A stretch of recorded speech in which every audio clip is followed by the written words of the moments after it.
পররাষ্ট্রমন্ত্রী ডক্টর হাসান মাহমুদ বলেছেন, চুক্তি আর সমঝোতা স্মারকের মধ্যে পার্থক্য বিএনপিকে বুঝতে হবে। সকালে পররাষ্ট্র মন্ত্রণালয়ে সুইডেনের বিদায়ী রাষ্ট্রদূতের সাথে সাক্ষাৎ শেষে একথা বলেন মন্ত্রী। বলেন, যে কটা স্মারক স্বাক্ষর হয়েছে তার সবগুলোতেই দেশের স্বার্থ রক্ষা করে করা হয়েছে। অভিযোগ করেন, বিএনপি কারণে অকারণে সরকারের বিরোধিতা করে, কিছু না বুঝে সমঝোতা স্মারককে তারা চুক্তি বলে চালিয়ে দিতে চায়। প্রশ্নের জবাবে মন্ত্রী বলেন, ভারতের সাথে আগে থেকেই রেল যোগাযোগ আছে, যেগুলো বন্ধ হয়েছিল সেগুলো ধীরে ধীরে চালু করা হবে।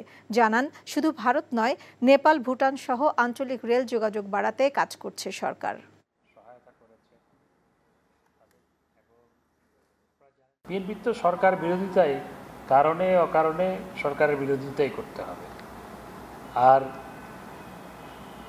বিএনপি টেক্সটের ভিতরে না গিয়ে চুক্তি আর সমঝোতার পার্থক্য না বুঝে মির্জা ফখরুল ইসলাম আলমগীর সাহেব বক্তব্য দিচ্ছেন। আমি ওনাকে বলবো, আগে একটু ভালো মতো পড়াশোনা করে তারপর মিডিয়ার সামনে আসার জন্য। যে চুক্তিগুলো, কোনো চুক্তি হয়নি, যে সমঝোতা স্মারকগুলো হয়েছে সেগুলো সবগুলোই বাংলাদেশের স্বার্থে হয়েছে, বাংলাদেশের স্বার্থ সংরক্ষণ করে হয়েছে।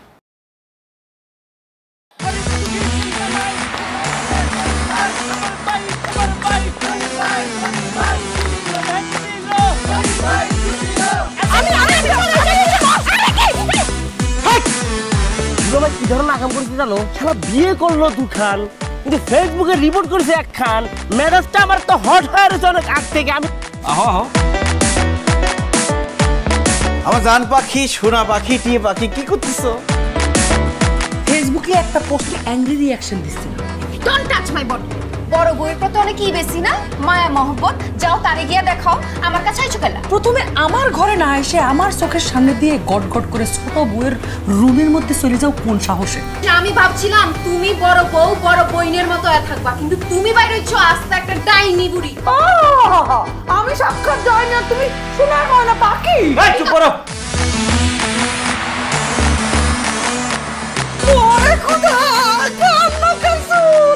গুলশান বনানীর মায়েরা যেমন চুল কালার করে না, আমার তো মনে হইতেছে গনি মিয়া কোনো গুলশান বনানী মডার্ন মায়ের প্রেমে পড়ছে। আমি জীবনে বিয়ে যদি করি, একখান করবো দুইখান করবো না।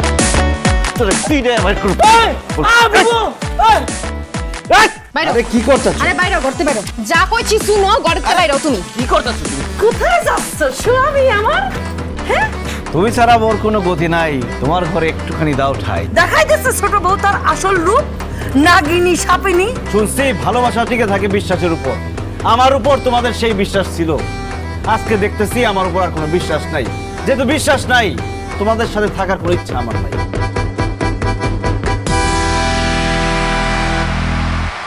এখন জন্ম সনদ দিয়ে খোলো বিকাশ স্টুডেন্ট অ্যাকাউন্ট। নিজের বিকাশ নিজে কর।